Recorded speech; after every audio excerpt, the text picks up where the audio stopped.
right and would not stand for anything wrong. And today, he has taken up the legacy in a more wider and broader scope. But a quick one, did you ever think that you would do what Momsi was doing that time in this scope? Definitely not. I never crossed my mind. But here we are. But yeah, it never did actually. I just wanted to go to school, get a job and make money, I guess. Yeah. But did you fancy what she was doing at the time, or you were like, why are you bothering yourself? Well, for me, it was fascinating. It was interesting as a very little boy because you always find me at her feet. Even while I was still an infant and crawling, I was always found at her feet. If you come to the house, I'm always there. If I'm sleeping, I'll use my bum to make sure I'm touching her, to make sure she's not going anywhere. You know? So, but for me, I find it really fascinating and interesting when they were having those conversations and sometimes those debates and arguments, sometimes very heated, sometimes very loud. And I just look at them. I'm not sure what my head was telling me at that time because I can't remember, but I find it really interesting. Wow. Let's talk about leadership and the citizens, and that forms our conversation for the hour from now to top of the hour, 11 o'clock. And if possible, a minute after 11, hopefully we can keep you past the an hour mark. There is talk about leadership. I mean, everybody talks about leadership. There is also the school of thought that everything rise and fall on the leaders and all of that. The citizens also have their own part. But as someone who is also leading a team, who has been leading a team, how do you see the relationship between the leadership in terms of governance and the citizens of Nigeria? Is it a palatable marriage or an abusive one? Sadly, it's not a palatable marriage. It's one that it's now a constant abuse, you know. And the sad reality is because when people are elevated to becoming leaders, they forget where they're coming from. Because you see, we're all equal, and in the eyes of God, we're equal. But before you become a leader, you're a follower. President Tinubu was a follower before he became the executive governor. He now came back as an ordinary citizen and became a follower before he became the president of the Federal Republic. And once he finished his tenure, he would come back to becoming a follower. But the thing is, a lot of people forget when they assume position of power or authority of public office to serve, again, you see, public office, to serve the interest of the generality of the public. So they forget. So it then become abusive. And you see, it's not that they deliberately forget, and I'm not trying to make excuse for anyone, because I've been in the corridors of power and I've seen people rise and fall, and I've seen people, you meet someone just 2 days ago and the next 3 days they've announced their name to some position and access has been cut off. You see new people around them. They sort of make new friends. They sort of have security orderlies, and even you who are their friends, you know, you have to conform yourself when you're around them because, you know, you no longer can smack his head and even call him "mo boy." You understand? But some of them, it's the people that now, or the new friends, or the new environment they find themselves. And then you hear something like, oh, now guy in B now, you know, if you talk to them like that. Or you hear, oh, I'm no longer one of you. You understand? Yes. So for me, it's that forgetfulness that, you know, we are still equal. The only difference is you've been elevated, and it's not permanent. It's just a temporary position for you to make a mark, for you to contribute your own quota, and to serve, you know, serve at larger scale so that you can impact life, impact people, and bring succor to, you know, less privilege. Let's give some more context to what you have defined as the abusive nature of the relationship between the leaders and the citizenry as we have it here in Nigeria. A lot of people have said it comes down to the policies, right, of the leaders. There's a thing about the attitude towards the people, and then there's also the thing about the policies. Let's delve a little bit deeper into the policies, because if you get to the attitude matter, we might not leave here today. But there's been some back and forth as regards what these policies are. Primarily, we've had the one about removal of subsidy and how it's affecting people, right? And we've had this same government come out to say, whether from a point of absolute knowledge or a point of where they choose not to acknowledge what the resultant effects are. But we've had this government come out to say all of these things are going to work out in due time. A couple of days ago, we had the likes of the World Bank coming out to say, oh yes, in so number of years, we're going to see the result of this and all of that. Why would you term, if we were again going back to that lingo that we use, why would we term some of these things that we're seeing as far as policy direction as abusive? Because for once, we're not honest to ourselves, and I'm deliberate in the words I'm using. Ideally, I would say that government is not honest to us, but I think I'm growing older, and when you grow older, like, you know what, I'll die and I die. We're not honest, and we're not being honest to ourselves as even citizens and as government to citizens. Because if we're honest to ourselves, we would not be where we are today. The relationship is abusive because, one, sometimes citizens feel like, oh, they're not supposed to get access to some level of information or knowledge from government, or they're not supposed to ask some level of question. Then from the government side, they're like, oh, we're here trying to even make life better for you. We're doing you a favor. Why are you asking? Why are you talking? Just accept it like that, embrace it, and don't ask us questions. Who the hell are you to even ask us these questions? You've talked about the issue of subsidy. Subsidy is just one case out of many. And it's one because it affects everybody, whether rich or poor. And it sort of defines our economic trajectory. If fuel price goes up, the price of everything will go up. And even if it comes down, the prices will not come down. In Nigeria, it's easy to get price up, but, coming down, it's a miracle. So government had removed subsidy. President Tinubu, on the day of inauguration, he said subsidy is gone. That's what he said. I'm not the one that said. I said subsidy is gone. The next day, everything went up, But up till this moment, we're still paying subsidy. And a lot of people are shying away from the conversation. A lot of people don't want to engage in the conversation. And government is also being diplomatic by, what kind of information they share or how they even respond to, okay, if you say we're not paying subsidy, then why are the prices the way they are? Because let's tell ourselves the truth. Yes, I'm not an economist, but this is basic mathematics. So nobody want to engage in that conversation or have this very uncomfortable conversation, and government will just try to maneuver through the corridors. You see, a society can only grow if we tell ourselves the truth. If subsidy is gone, okay, we're saving money from subsidy, right? You're giving more money now during FAC allocation to the state governors. What are they doing with this money? Why are people not asking? What are they doing with this money? And you see, if you look at even the FX market, it's when they come and share FAC that the prices of dollar goes up. And you want to tell me there's no correlation between sharing of federation resources with the prices of dollar.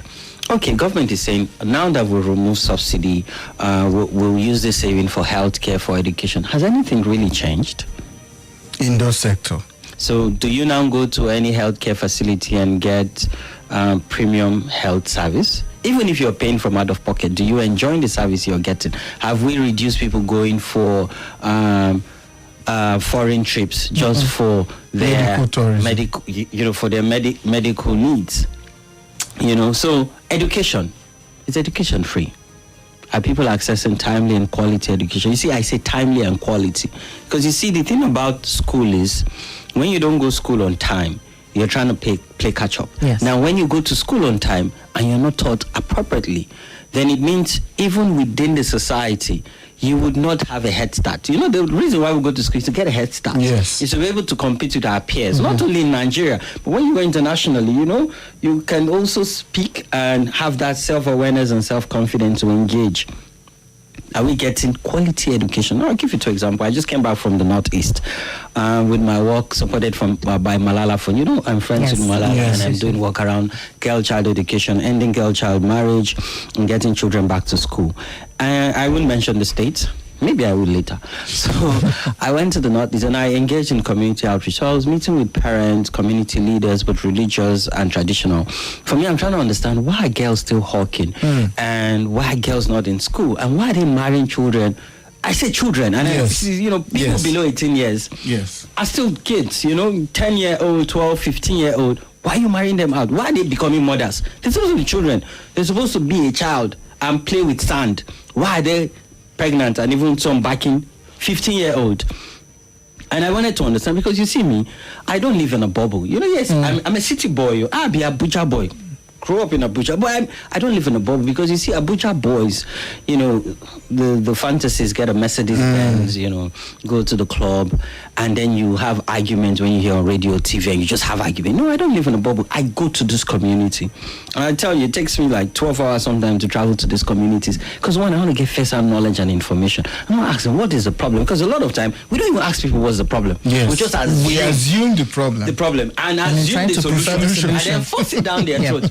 So, you know, I was getting feedback that the governor announced that education is free, but they're asking them to pay 3,000. Now, I need you to reflect. And when you're listening, people are taking their kids out of school in northern Nigeria because of 3,000 naira. That's less than $2.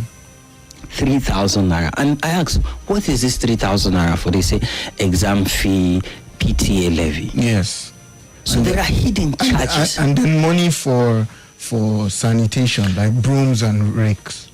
There are hidden fees. So government will say free education, but then the principals are putting pressure. And when your ward or kids cannot pay, they say go home. So and how did I know? I ran into this girl who was 3,000 naira. They cannot pay.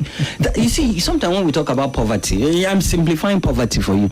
Now, someone that cannot pay 3,000, mind you, every term is like three months, right? Yes. In 3 months' time, 3 months, a father who is supposed to be the breadwinner with his wife cannot afford 3,000 for a child to go to school. I need that to sink in. You see, a lot of you go to the club, or you can just buy lunch for 15k or 20k every day. There are people who can afford that. Or let's even say mama put, because now mama put is even expensive. 1,000 naira for like decent beans and fried yam. In that junction, that's the only place. They cannot afford 3,000. So that means in a year that is 9k. They cannot. Now let's even talk about how do they eat daily. So you see what we're fighting for in terms of reducing the numbers of out of school children. Now we're even getting much more numbers out. Obasanjo just made a statement that if we don't tackle this, these kids will become Boko Haram leaders. Yes. He tagged it as a pool for recruitment for Boko Haram. Yes. And you see, I've experienced this. It's really sad, because again, how many children can you help? Yes, luckily for us, we got that girl. So one of my colleagues who was with me with the outreach broke down, she started crying, and then she took the girl and went to pay the 3,000, and have now committed that, okay, she's going to ensure that this girl, all her school fees is catered for all through secondary school. But that's one child out of many. And the crux of the matter still remains that what has been termed free education is not actually free. It is not free. Now let's even talk about, I talk about timely free. Now the quality of the teaching. Okay. You see, today, I went to public school, primary, secondary, university. Okay, first, my nursery school, they took me to Redeemer. It's a Catholic nursery school, because government school don't have nursery. Usually primary. So, but primary, I went to Model Primary School in Asokoro. I went to GSS Caro before I went to SETA International College. All public schools. But I won't take my children to that school now. No. Because public education has depreciated. Now, I was speaking to some teachers at the north and say, okay, have you gotten any form of learning? So, because you see, when you talk about teaching and learning, it has changed. The way the world teach children has drastically, now they're talking about STEM, talking about big data, artificial intelligence, technology. Yeah. By the way, I'm sure some of you have met graduates who study computer science but have never operated on a computer. Yes. I mean, I've been to a computer science department classroom, and the way they debunk a particular software was by erasing it from the board. And come on. And that was it. So I talk to teachers and I say, so since you got this job, have you been trained? Say, excuse me, what are you saying, Oga? I said, have you gone to any seminar or any workshop for them to teach you about the new emerging and trends of tools you can use or teaching aid? So I met women. All right, we'll come back on that. Let's go on a quick break. More news and information coming up. We'll be back in a moment.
Connection established.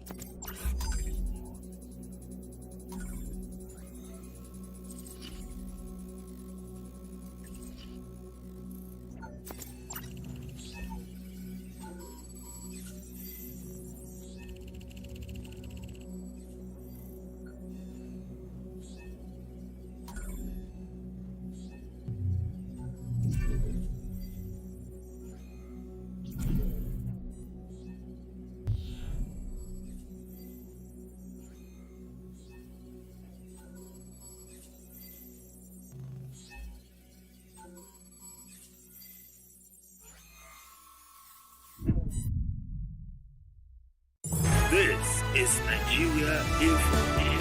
Nigeria Info.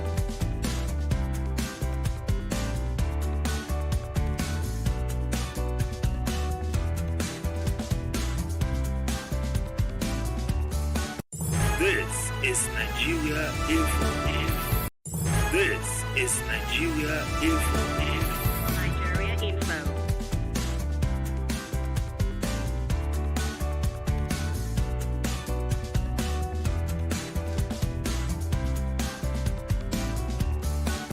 This is Nigeria Info. This is Nigeria Info. Nigeria Info.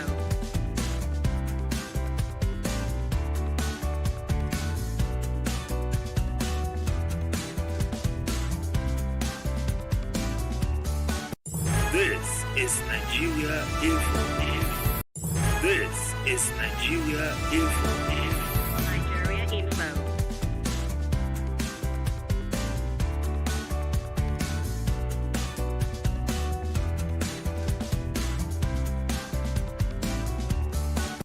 This is Nigeria Info. This is Nigeria Info. Nigeria Info. This is Nigeria Info. Nigeria Info.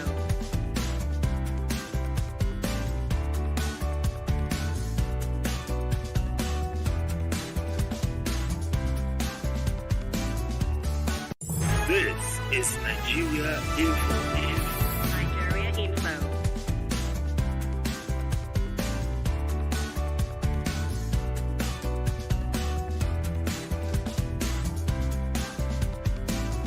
This is Nigeria Info. Nigeria Info.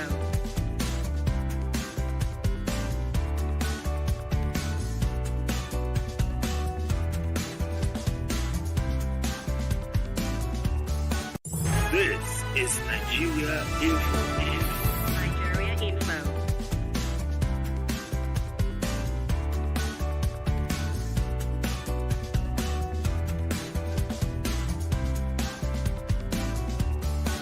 This is Nigeria Info.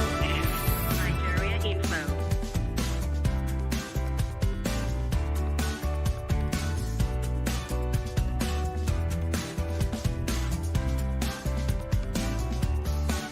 This is Nigeria Info. Nigeria Info.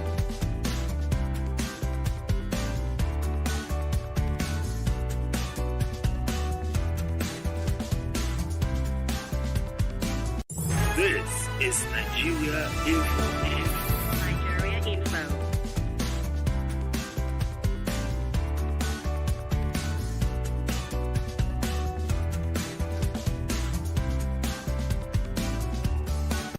This is Nigeria Info. Nigeria Info.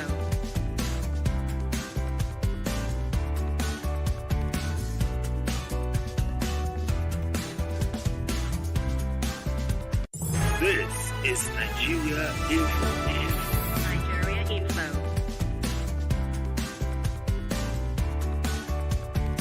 Adeani's. This is Nigeria Info. Nigeria Info.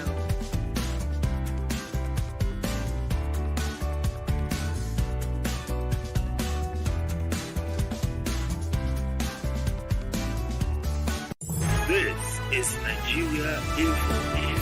Nigeria Info.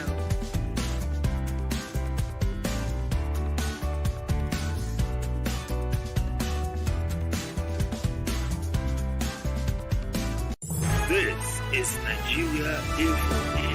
Nigeria Info.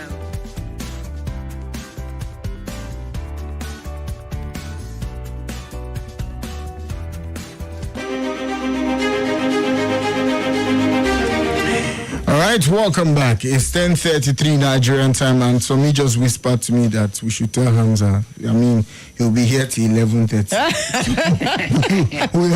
we have told him on you people's behalf.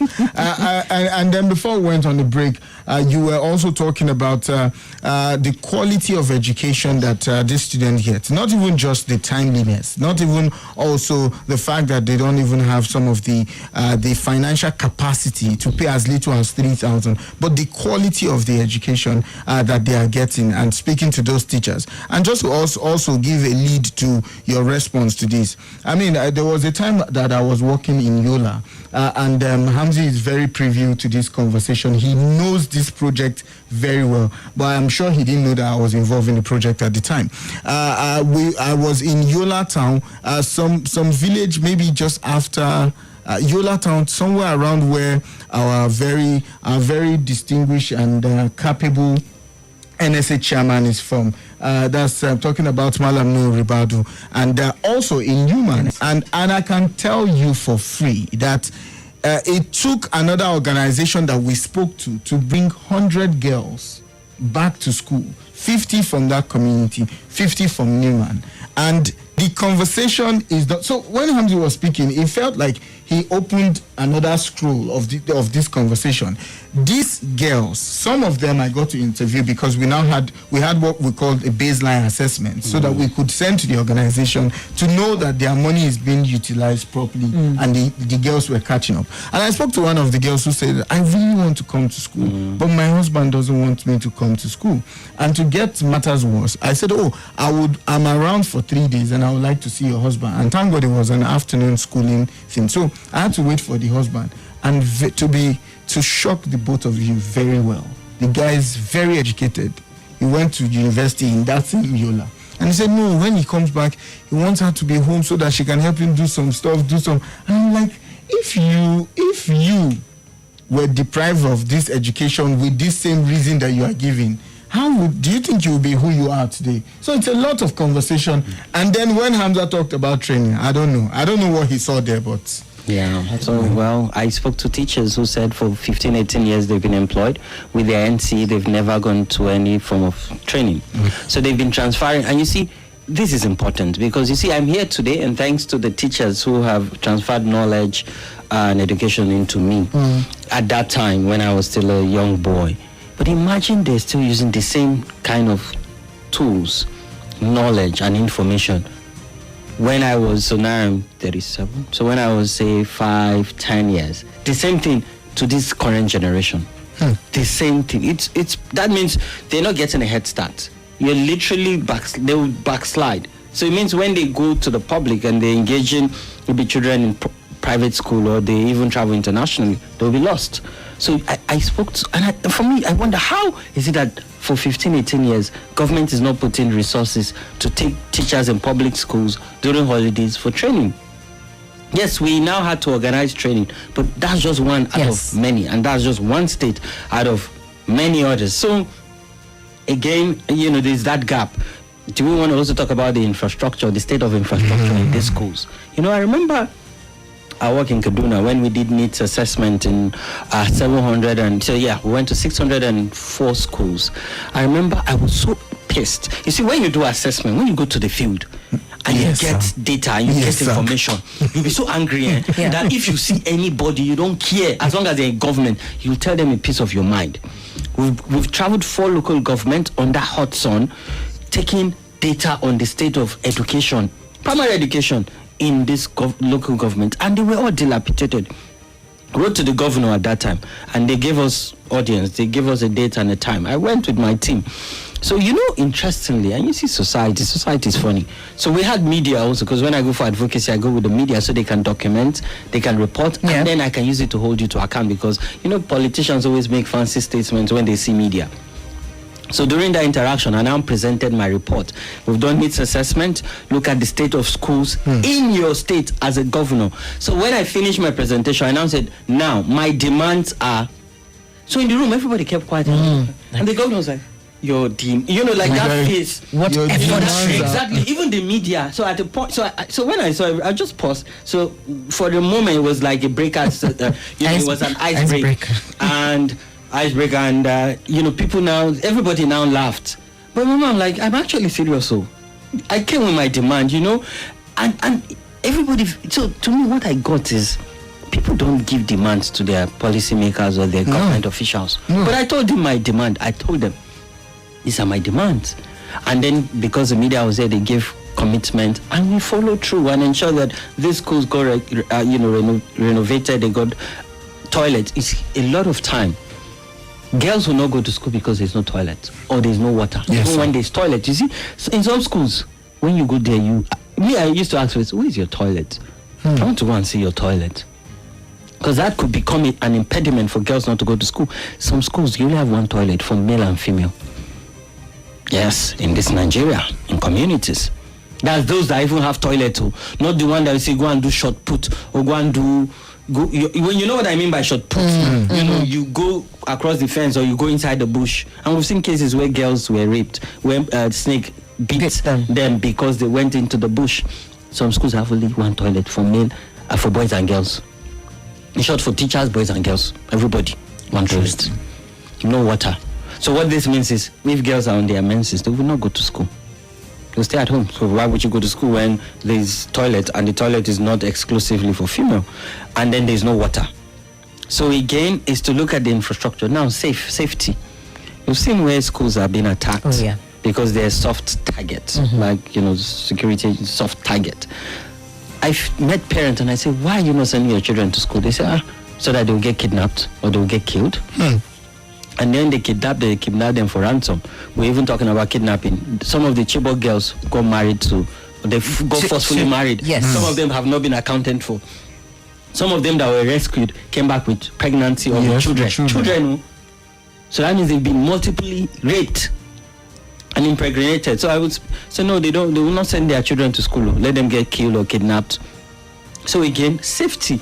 Yes, I know the Office of National Security Advisors having a conversation and looking at how can we keep schools safe. Because school is supposed to be a safe space. It's a learning environment. Yes. Even in the case of war, you don't bomb schools and hospitals.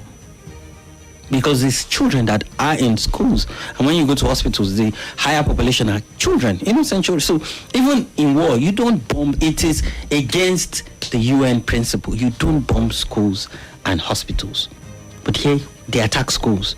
They bomb schools. They kill children. They kidnap them and ask for ransom and even defile them. So there's a whole lot to unpack when you come to it. But you see, all of this, we're connecting it to government and citizens.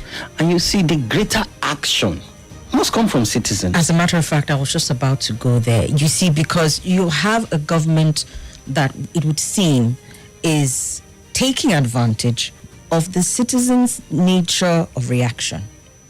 You have like you said something when you were speaking initially. You said it's not that they don't know, or it's not that they're not, whatever they're doing, good or bad, they're intentional. Because they know that there is a citizenry that approaches these things in a certain way.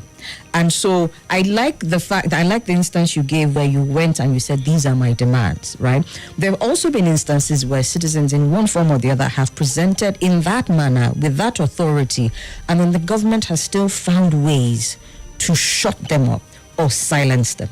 And so the conversation we're having today, and I'm glad that we're speaking to you from your wealth of experience and all of that, how do we take up our role as citizens and ensure that we get what we want?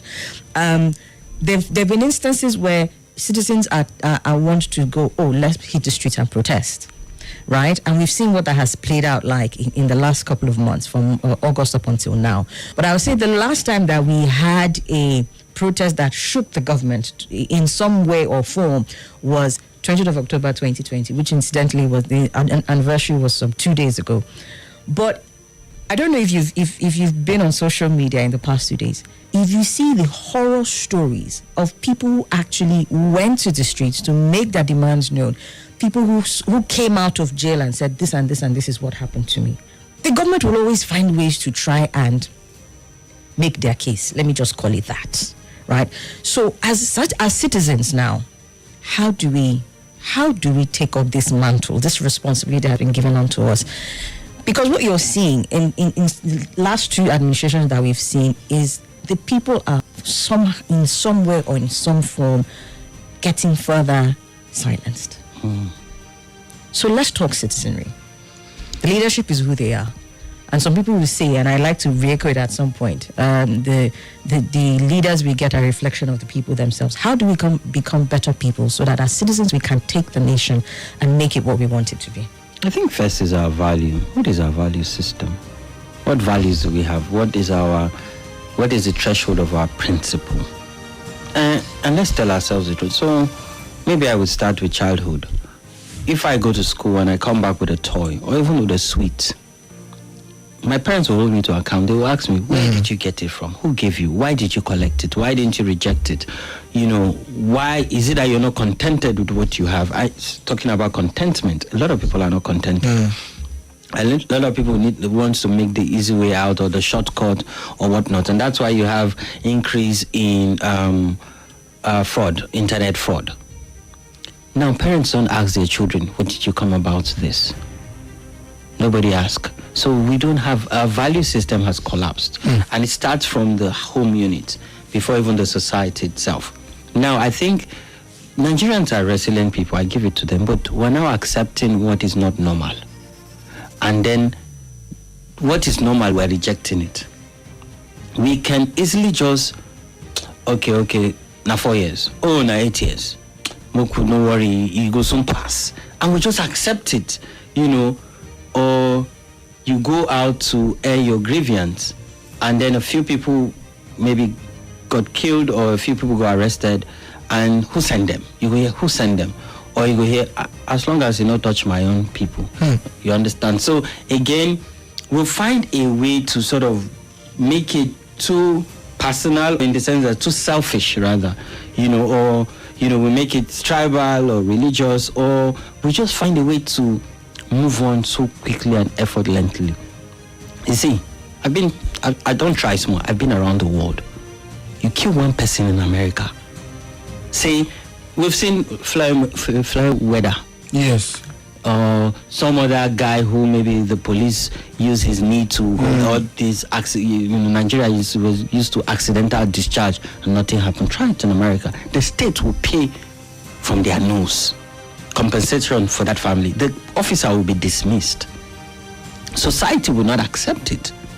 But you see here, we've accepted everything and we've sort of moved on. Because, you see, I'll tell you the truth, because again, like I said, I'm getting old.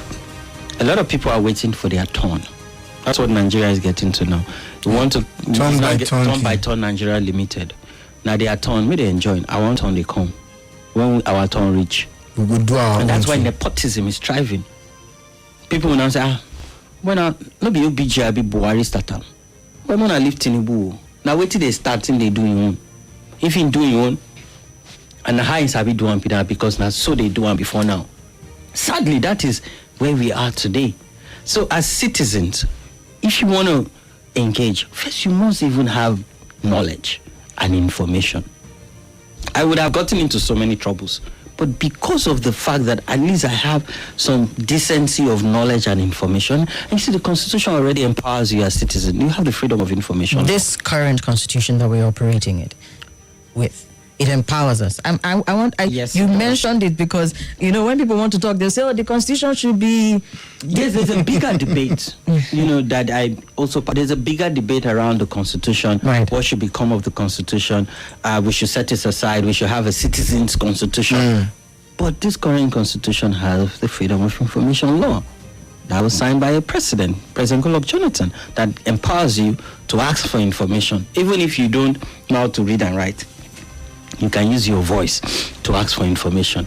And there's what you even call proactive disclosure, where government needs to proactively share information so that they don't even have to write, so that people don't have to write freedom of information. So there's a lot of that. But I think first, we should even look at what is the culture that defines us as a people. Because you see, we start this conversation with policy. But for policy to strive, there must be a culture. You see code now. If you come into my organization, mostly young people, they don't call me Oga, they don't call me boss. Hamza. Because there's a culture.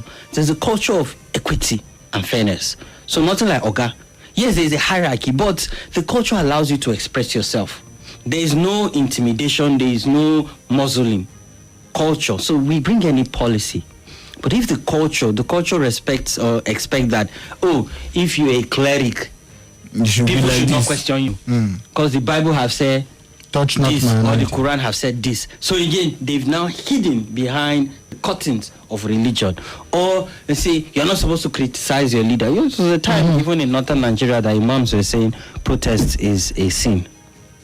But now you see imams are protesting because now everybody It's touching everybody. is touching everybody right now. You understand? So, as citizens, first, is to know that it is our constitutional right to hold government to account, but using information. And you see, if you go to my tweet, I don't abuse anybody. And I see young people, and you know, maybe I can make an excuse for them, because our generation is a generation that have been promised so much, but nothing has been given to us. So a lot of people are very angry. And even if you talk to people that have jackpot, they're not happy that they jackpot. Because there's no place like home, and there's nowhere they will treat you as a second-class citizen. It's all, in Nigeria, you are first class. So outside of Nigeria, boy, nobody sent When you. they used the word, he said that people have jackpot are externally displaced persons. Yeah, so again, it's for us to, as citizens, most importantly, speak with one voice. There must be solidarity across board, and it's not them versus us or us versus them. All of us did this boat together. Even as Presido and as person we are all, see this ship, this Nigeria, all of us were in it together. And if we don't fix it, there's no country that can take all of us. 220 million people. Where? Ghana, Togo, Benin. We will literally take them over. In short, even Lagos have over 20 million people. So just imagine. So it's for us to have that solidarity. But look at, we need to rebuild our culture. We need to rebuild our orientation, our mindset. It's a mindset, it's a big deal. Mindset. Yeah. You know, that whole entitlement mentality, wait till your turn and whatnot. But I also think we need to fix politics, like Madam Obi would say. Because everything starts and ends with politics. Because even before you bring about policy, there must be an election. And before you go to election, mind you, it is internal party democracy first. So they will do party primaries, either direct or indirect. Now, all of us, when they talk, when they even talk, they cost, we know they are happy. Are you a card carrying member of a political party? The people they lead you today, they be card carrying members. That's why they occupy public office. You now, yes, you say your PVC is power. Yes, it's power. But before these people, you use your PVC to vote for them. Now from so that means, that means anybody where they present, if the person never go school before, and they present him, and he is able to convince people, and he's elected into office, that means he will be your leader. So now, pause and reflect. See, I don't be old.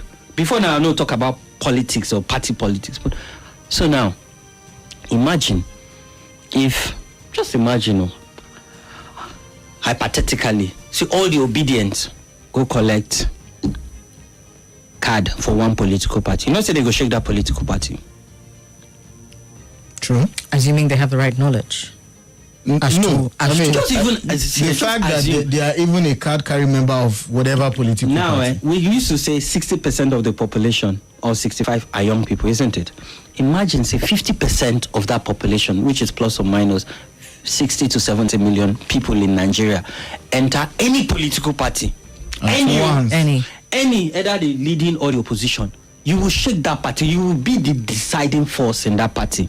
Now, if they bring policy about their primaries and you don't agree, imagine 50 million or 60 million people march out to the party secretariat and say we no go agree. They will listen. Because again, politics is about numbers. It's about numbers. So how many of us are card-carrying members of political party? And you see, it starts from the word. Because you see, a lot of us were in Abuja. I'm from one village we come from. And no matter what, you see that village, you they connected to them. Even if you know they send money, your auntie know they send your auntie your uncle money. Now, do we attend ward meetings? No. Yes, we are mobile upward. We need to make money. You know, now we're in band A, band B. We need to pay bills. But do you send money for that ward meeting? You send money for pure water. Do you have any influence? So that if they want to take decision, they go call you, say, bros, see what they talk. He good like this. You know, say, na the Abuja, you get sense pass us. Because you did contribute. Now, after ward meetings, there's local government meetings. then the state meeting before the national convention. Which one are they engaging? So I think it is high time we stop blabbing and cussing and arguing blindly. Engage in the political process, because if you don't fix politics, nothing will fix. So no messiah will come fix anything. Even if we fixed our culture and our values, like you said. I mean, okay, but now political decisions now shape So everything basically, now. take your culture and your values and influence whichever party that you, or whichever political space that you're involved yes. in. Political spaces, are they all about parties? Today you don't have independent candidacy. So because if you create a group that is not a political party, that means it's a pressure group. Okay, a pressure For example, group. CSOs. No, CSO. Well, yeah, you can call us pressure group too, you know. So you're a pressure group, and so what? After you put pressure. But the decisions are made politically. all right, let's get you jumping in the conversation. It's 10:54. Looking at the break right now for 10:55. Let's look at messages on Facebook. We'll look at another one on YouTube, and when we come back after the news at the top of the hour, we'll open up the phone lines, and then we would have Hamza also answer one more question, and that's is rice as palliative really a good gift? Yeah, are palliatives at all? Are they good gifts? Yeah, palliatives at all, any kind of gift. Okay, Topper had a question here for Hamza. She says, good morning to you all. Is there a possibility for homeschooling for children in areas of high insecurity? Is this something the governors or local government chairman can bring on board in their communities? We'll have Hamza take on that question right after this break. Do stay with us. More talk, news and sports after this. Any platform. This is Nigeria Info.